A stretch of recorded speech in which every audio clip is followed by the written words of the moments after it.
morning, friends. Today I'm going to talk to you about the media ethics that we are following by all our journalists and our reputed media channels. So let me go through an introduction firstly. So you all know this media, all countries, it's a lot of medias and they have working in 24 hours, and that includes local medias and the main channel medias. So it have been categorized into three parts.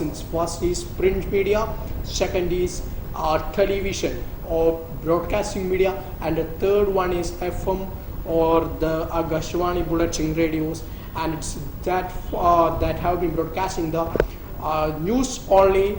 And today we're going to a little bit of a media ethics that a channel or a journalist want to follow. That's you all know about this media ethics. This common man will not know about anything about this media ethics and the media codes of a journalist that have been provided to us. That we have all just looking to the Asianet or Manorama. Just now I'm totally telling you, today the world media, especially the Kerala media, do not following any ethics or any codes that have been passed or implemented by our constitutions. So let us talk about the media ethics and what is media ethics. It clearly says that media ethics is a code that a journalist or a reputed channel want to follow to the persons, and they have been followed in their news sections. And the fundamental objects of the journalism to serve the people with the news, views, comments and informations on matters of the public interest in fair. And I'm already told about that we have following a reputed media code, and later this recent days back, there's a media ban in our India. That's two reputed channels in Kerala. They have namely Asianet News and Media One have been blocked by the Ministry of Broadcasting, and they have issue about the Delhi reporting, and they have said that these two channels have been reported the news by standing in a one person's side, and they have down the prejudice of RSS and the Delhi police. And it's mainly that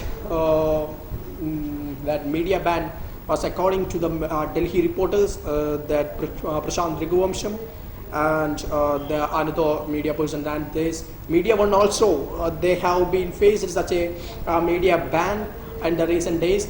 There have been also this issue that they have been reported the news by standing into one person's side. That means they have been telling the truth to the people only.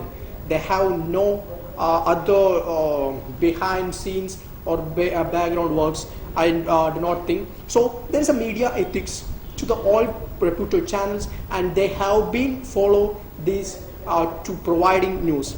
And by going through this, the Press Council of India was established to preserve the freedom of press and maintain and improve the standards of newspapers and news agencies. The Press Council published a board of principles enveloped. It is the first in 1983 to 84.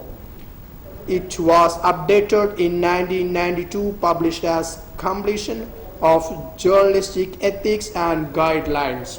So it have been mainly developed by this media ethics was being mainly developed by a council that have been worked in 1983 to 1894.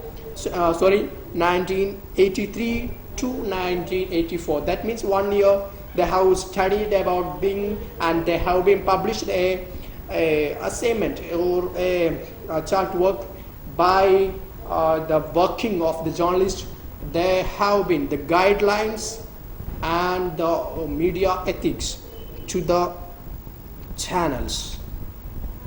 Okay, so as chairman that commission, the chairman of the commission was Justice B.P. Sawant. Is the commission head, and they have been published the media ethics and the guidelines for the channels and the journalism works. And this is the some important press freedoms or some media ethics that have been followed by the channels and the media persons to report a news of from their field. So let's go through it. And the first one is accurate and fairness, and the second one is journalists should not judge no one unheard.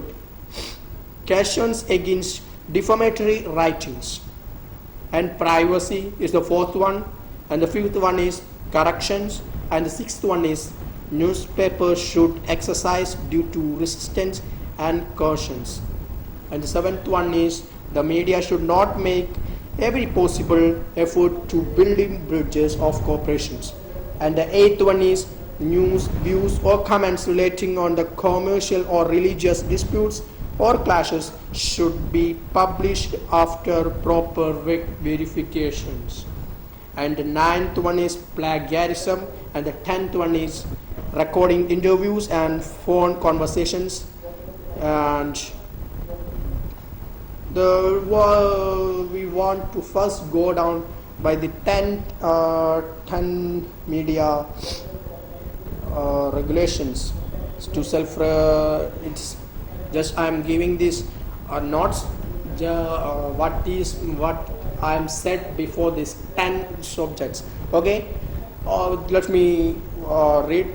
Below are some of the important experts from 1992 Press Council guidelines regarding of the journalist codes and ethics. The norms enumerated below, when applied with due discriminated and adaptation to the verified circumstances of each case, will help the journalist to self-regulate his or her conduct. Okay, first one, it's the accuracy and fairness.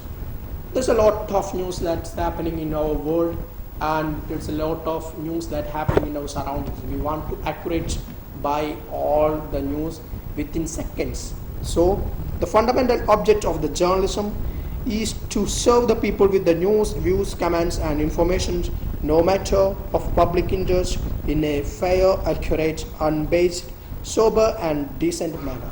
So when we're reporting a news, we want to maintain a decent manner of reporting. If we are just disturbing others, it will be reducing our points of our media company and our journalism. Okay, the second one that have been the Press Commission has been implied is journalists should not judge no one unheard. That means we want to hear the both two sides. If we having a 1 year news, we want to take care, or we want to hear the second side news. So the both news will be transparent, and the both news will be clear and clarity, and the journalist should make aware of himself that the news that have been reported one side will be fake by giving the information of the two sides. So we want to hear the both side, and that's a good the purity, and that's the most important media ethics. So moving to the third one, it clearly says cautions against defamatory writing. Newspapers should not publish anything which is defamatory or libel in character against any individual or an organization unless they have sufficient reason to believe that it is true and its publication is good not. That means defamatory is a writing. It's a case that we will be holding in courts like judicial courts, district court, Supreme Court, and it have been implemented in all the courts. So These codes are stating that if a writing against a person that have been totally disturbed by the person is called the defamation case, and it have a sufficient proof that the writing of the newspaper is a proof, and this person can be go to the court and he can find a defamation case and he will be compensated with the company of newspaper. So we could not write in the newspaper against a person's activities and a person's attitude. It will be caused by the media defamation case. So the seventh one is, the media should not make every possible effort to build bridges of cooperation, friendly relationship, and in a very developing better understanding between the Indian and foreign states. It's the media is it clearly says that the media want to build a bridge between the relationship of another person to the government or an individual person to make them transparent itself. So by going to the eighth, it's a repetition of the first one. And plagiarism, it's an important term, plagiarism, using a passing of the writing or ideas of another one's, and it has been created, it's our own, without crediting the source of an offense against the ethics of the journalism. It means if we get a news from the online, so we write it by our name, by our own name, class. Example, we have stolen another's assignment and we created our own name and our own photo in it. It's a plagiarism. That means we have taken from others and then we prove that it's our own. It's a defamation case. So nobody should not be no ethics. It's against the ethics of the journalism, and we think it's not fair. And if we take any news from it, we want to give the source. Example, if we are preparing an assignment, we want our source is Wikipedia. So at the last page, we want to write the source and comma Wikipedia. So it's the ninth one. And 10th one is, recordings, interviews, and phone conversation of the journalist should not record anyone's conversation without that. So we have a variety of news that we have taped an DGP's voice call and the Chief Minister's voice call. It is not fair. It's against the ethics of the journalist. So we want to never record anyone's call histories or call records. So it's the first newspaper's ethics that we are following by the persons. So I am concluding. Thank you. Have a nice day. We will meet soon.